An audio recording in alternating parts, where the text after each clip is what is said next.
Hello guys, मेरा नाम है रवि और स्टडी ग्लो में आपका बहुत बहुत स्वागत है। दोस्तों, ये 3 उंगलियों वाला आपने देखा है मम्मी मैं बोल रहा हूँ एलियन। लेकिन ये एक तरीके से मैं कह सकूँ तो ये एक तरीके से आर्टिफिशियल कंकाल है, जिसे आप समझ सकते हैं कि ये प्लास्टर ऑफ पेरिस इन्हीं सबसे मिल के बनाया गया था। मैंने कुछ वीडियो में ये बोला भी था, इसकी बात चर्चा में हो भी रही थी। लेकिन समझने की बात यह है कि एक इंसान इतना बड़ा फ्रॉड कैसे कर सकता है कि खुद जज के सामने जाके वो ऐसी चीज़ें रिप्रेजेंट करता है जिस पे दुनिया यकीन करती है। खुद जज भी सोचने पे मजबूर हो जाता है कि सच में एलियन तो नहीं है। अब जाके इस इंसान का खुलासा हुआ है, जिस इंसान ने क्या किया था इसके ऊपर दावा किया था। अब पता चला है कि ये इंसान बहुत बड़ा फ्रॉड है, ये पहले भी ऐसे दावे कर चुका है। कुछ लोग होते हैं, आपको पता है, वो अपने आप को ऐसा बना लेते हैं, खुद को ऐसे झूठ बोल लेते हैं कि वही भगवान है। जैसे आपको पता है इंडिया में बहुत ऐसे फ्रॉड बाबा हुआ करते थे।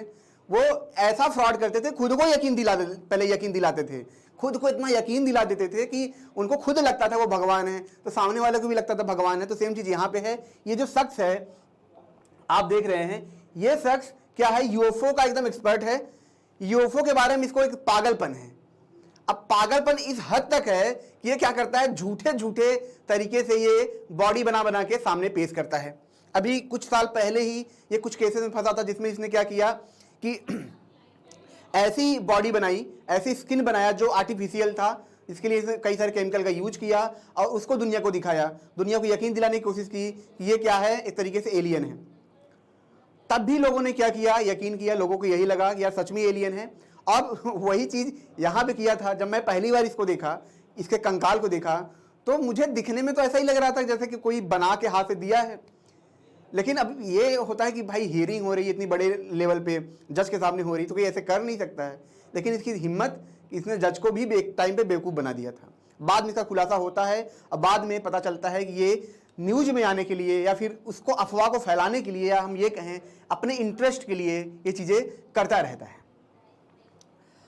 आखिर हियरिंग की शुरुआत कैसे हुई? यहाँ पे क्या था दोस्तों कि मैं आपको बताऊं कि ये जो हियरिंग हो रही थी, यहाँ पे क्या था, कुछ जो नेवी पायलट जो पायलट थे, ठीक है, जो अमेरिकन एयरफोर्स के पायलट थे, वो क्या कर रहे थे, अपना ट्रायल कर रहे थे। तो ट्रायल के दौरान ही उन्हें कुछ ऐसे ऑब्जेक्ट दिखे थे जो हवा में उड़ रहे थे, बहुत तेजी से उड़ रहे थे। इसकी चर्चा बहुत ज़्यादा हुई थी। तो अमेरिका के ऊपर एक प्रेशर भी था कि भाई अब क्या छुपा रहे हो लोगों से, वो तो हमें तो बताओ, क्योंकि सब कुछ गवर्नमेंट तो है नहीं भाई, गवर्नमेंट बनी है पब्लिक से। तो पब्लिक की ये डिमांड थी, बहुत सालों से ये प्रेशर था कि भाई कुछ जो है हमें बताओ। तो अभी इसीलिए इसके देखते हुए क्या हुआ, ये ट्रायल चलाना शुरू हुआ है। इसी के तहत क्या था, एक प्रोजेक्ट चलाया गया जिसका नाम क्या था, अनआइडेंटिफाइड एनोमलस फेनोमेना। पहले इसका नाम यूएफओ था। यूएफओ मतलब अनआइडेंटिफाइड फ्लाइंग ऑब्जेक्ट। लेकिन उसको ऑब्जेक्ट हटा के इसको एक घटना बोल दिया गया, एनोमलस घटना बोल दिया गया।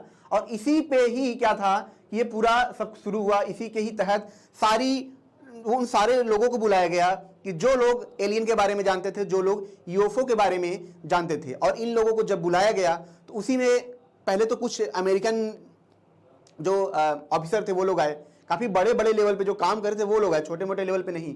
उनका ये दावा था कि उन्होंने देखा है, लेकिन सबका यही दावा था हमने कुछ देखा है, क्या देखा है वो नहीं पता, बस देखा है देखा है देखा है।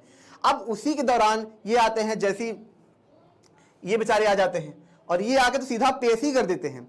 टेक्नोलॉजी और विकसित हुई होती तो ये क्या करते, 2-4 एलियन लाके खड़ा कर देते हैं। लेकिन इसी कंकाली दिखा पाए, वरना दुनिया को लगता है लो हम एलियन ही हमने देख लिया है। फिर इनका दावा खुलता है जब अखबारों को खंगाला जाता है, तब जाके इस इंसान का दावा खुलता है।